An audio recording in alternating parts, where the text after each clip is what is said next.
For the first time, I'm a member of the jury. It's a new experience for me, but it's a role and responsibility that I'm taking seriously. I obviously didn't get as far in the game as I'd hoped, but for me, it's important that the person who ends up winning this season is someone that I think we all collectively feel is both a deserving winner, someone who played a really good game, and someone who can represent all the other winners, and more broadly, just Survivor generally. I mean, this is going to be the winner of winners, and I think we all want to feel that the person who wins not only deserved it by playing a strong game, but will also use the platform in a way that I think represents all of us and the brand itself in a positive light. So with Natalie, I think she's played a very strong game.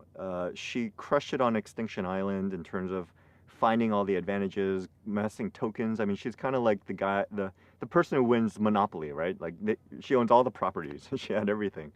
So, and she was a strong competitor. I mean, just the intestinal fortitude you need to get voted out on the first tribal and just grit it out on Extinction Island is like super impressive. Like, so I'm in awe of that. Like, man, she has a reservoir of like determination that's just inspiring.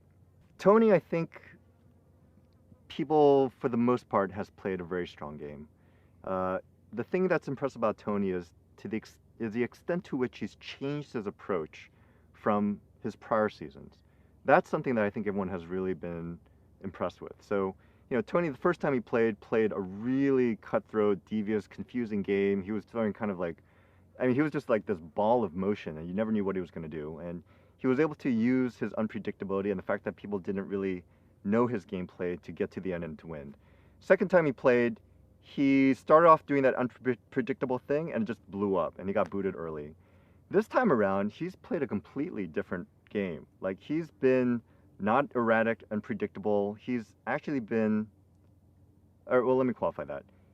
Tony is Tony, so there's only so much predictability you can have with Tony. So he still can be a wild pinball. You're trying to guess where he's going to go. But the energy is different. He's been able to project a level of stability and calm and connect with people on a deeper level than he's done in the past. And I think that's really played to his benefit. So as far as we can tell, based on what we've seen so far, Tony has played a very strong, masterful game. He's been behind many, many votes and has been in the dominant alliance. He's had a string of immunity victories, which is also impressive in their own right. He's had hidden immunity idols. He's been playing things in a really, he's been playing very smoothly, and for the most part seems to have been in control. So I think Tony is clearly the front runner right now. In terms of what I would want to hear from him, it would just be a validation of what people already see and expect. So I think if his final tribal council answers affirm and validate the perception that people already have of him and the perception that I have, I think he's probably going to win. Things that might blow up his game is if it turns out he actually can't really articulate what his strategy was, and if it is actually revealed that he was not in control of the game, or that, for example, Sarah was the one who actually called the strategic shots, and he was just maybe the most visible person, but it was really her or someone else behind the scenes that was the dominant brain and force behind their dominant alliance. Michelle, I think, is going to have a hard time. I think there is this perception that she has not controlled the game at all, that she's been a final three goat, that she's kind of been brought along and was never really in control of anything.